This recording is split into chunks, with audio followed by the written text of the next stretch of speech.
Well, shooters and reloaders out there, Fortune Cookie 45LC coming to you from the Hot Lead Zone. And this is another video from the Red Book series. And the title of this video is the Caldwell Lead Sled, Positives and Minuses. Well, the positives are from people, shooters who use the Caldwell Lead Sled and find application for it, find usefulness and goodness in it. The detractors of the negatives of the Caldwell Lead Sled are oftentimes shooters who don't use it, have never used it, won't use it. Now, range testers, ammo testers really like the Caldwell Lead Sled because we get good data by using it. We get less human error. Now, there still is some of that because you still have to squeeze the trigger, you still have to breathe, you still have to hold the sight alignment and the reticle on target. All of that's still required. And it's still possible to throw shots off. Now, it's been shown that the lead sled has flex. So you can't just shoot randomly with the lead sled. You still have to be consistent with your shooting. Now, the second reason is shooting with a lead sled is less tiresome, less tiring, which makes you a better shooter for getting accurate data.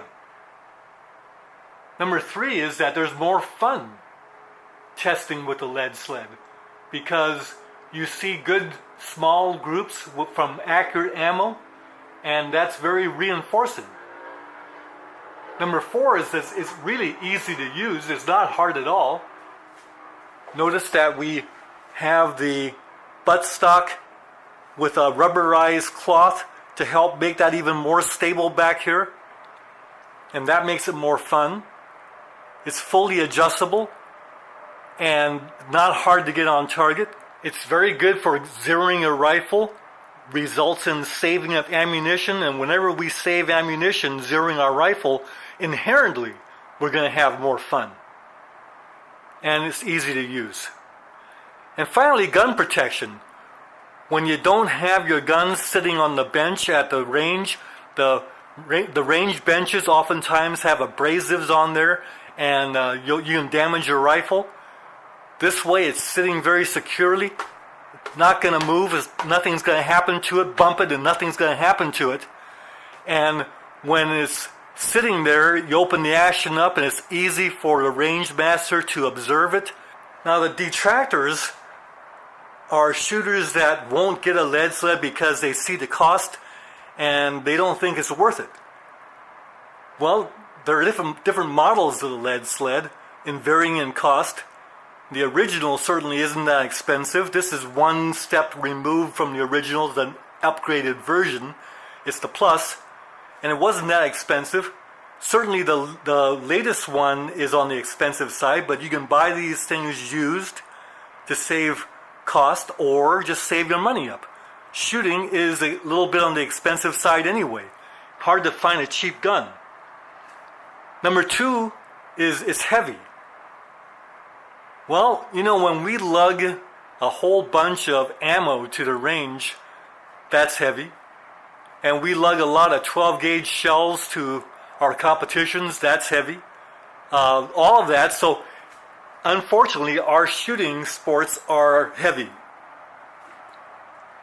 And number 3, the objection is that using the Caldwell Lead Sled is cheating. Well, if that's the case, then people who use ransom rests for their pistol, that's cheating also. It's not cheating if all we're doing is trying to get the best data for the ammo and eliminating our own error as much as possible to make the data better. So that's not really cheating. You're saying, well, I shot a 0.25 inch group. Well, if you shoot it with a lead sled, then you really have to say, yes, I shot that with a lead sled. That's not cheating. But if you say you shot a 0.25 inch group and you did it all on your own, offhand or something, yeah, that would be cheating. That would be lying. And that's very bad policy. And if that shooter has shot a 1/4 inch group before without the lead sled, then it's a simple matter just to say that that ammo shot a quarter MOA and leave it at that. Another objection to the lead sled is that it's a crutch. Well, is it a crutch or is it an aspiration? You still have to breathe, control your breath. You still have to control the trigger, and you still have to deal with the recoil. It may be a lot less, but you still have to deal with it. And you still have to follow through, do all those principles. It doesn't stop the shooter from being an interface in this system. If you know what the sight picture can be in steadiness, then that's not a crutch, that's an aspiration.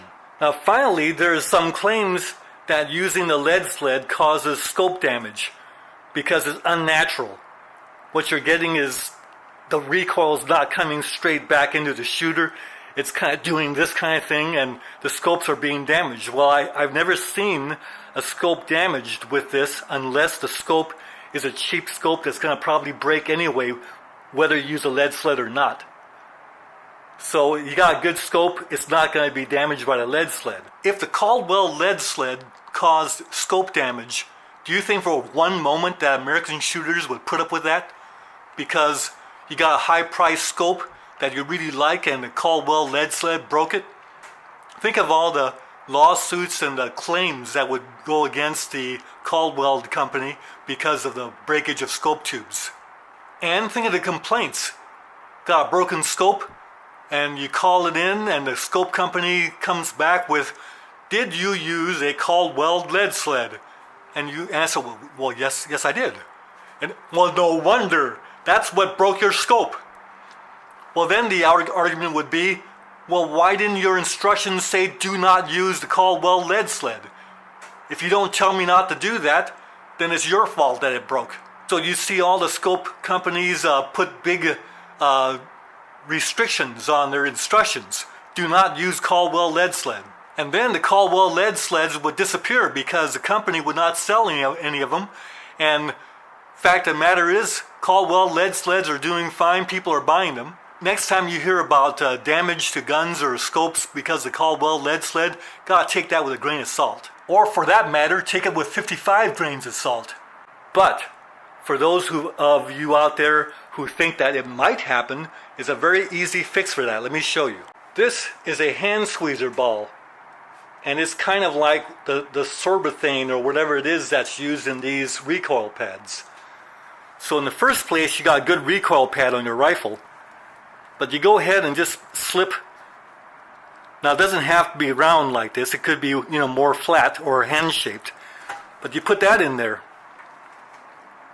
Now when you shoot the shots, you're going to get more of a thrust instead of a bounce back. Easy fix. Just the fun factor alone of the Caldwell lead sled makes it very worthwhile having one of these things. The other thing is the lead sled is great when you have to shoot from the bench, because bench shooting is very hard with recoil. So if you're going to shoot 12 gauge slugs, and if you're going to shoot 375 Holland Magnum or 458 Winchester Magnum or 45-70 fully loaded, why would we want to have the back fillings of our teeth loosened up? Just use the Caldwell lead sled. Nothing wrong with that. And then when we shoot those heavy kicking rifles or slug guns from a standing position later on, that's just all the better. Because if you shoot from the bench, you're going to develop a flinch. Flinch control is a good reason to own the Caldwell lead sled. When you get right down to it, what's wrong with taking a new shooter at the range and letting them touch off a 458 Winchester Magnum using the lead sled, and they shoot it and they don't get the daylights kicked out of them? This is what Dirty Harry used on the rooftops of San Francisco, and you just shot the same rifle. The other reason for owning the Caldwell lead sled is why not? If you have one, it doesn't mean you have to use it. You certainly can. It's a good alternative to use it. But it's also good for those times when you don't feel like you want to use it and you want to get the daylights kicked out of you. And like we said before, the Caldwell lead sled makes a great gun cleaning and gunsmithing platform for limited use. Bye for now.